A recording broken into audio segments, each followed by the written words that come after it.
Mtazamaji, ni kwamba marais kutoka Jumuiya ya Afrika Mashariki EAC na Jumuiya ya Maendeleo ya Kusini mwa Afrika SADC wanatarajiwa kukongamana mjini Dar es Salaam, Tanzania mwishoni mwa wiki ili kushughulikia mgogoro unaoendelea DRC, hatua ambayo ni ya kujaribu kutafuta mwafaka katika mzozo unaoendelea kati ya jeshi la DRC na kundi la waasi la M23. Vilevile, waasi wa M23 walitangaza kusitisha mapigano kwa muda kuanzia leo kwa ajili ya kuwezesha misaada ya kibinadamu kufikia wakazi wa Goma. Zainab Ismail na taarifa kamili. Vikundi vya kimataifa vya Msalaba Mwekundu na vikosi vya ulinzi wa raia vilizika miili 120 siku ya Jumatatu huko Goma. Mazishi hayo ya halaiki yaliyofanywa mbele ya macho ya wapiganaji ya M23 yakijiri wiki moja tu baada ya mji huo kutekwa na kundi la waasi hao.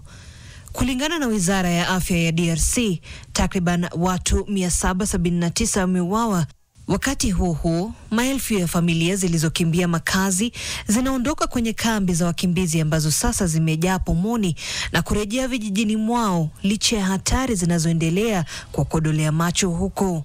Felicien Ndeze, ambaye alikimbia miaka miwili iliyopita wakati mapigano yalipozuka huko Kichanga, anasema familia nyingi kama zake hazijapata msaada unaotosha.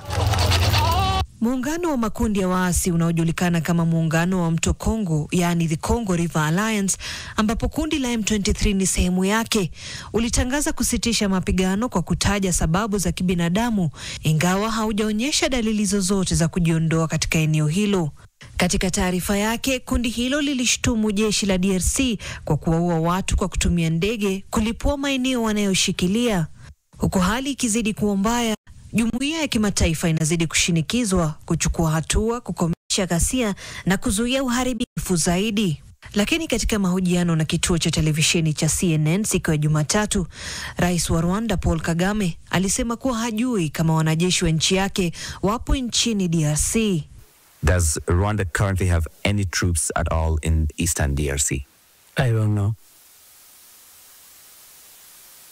You're the commander-in-chief. Yeah, there are many things I don't know.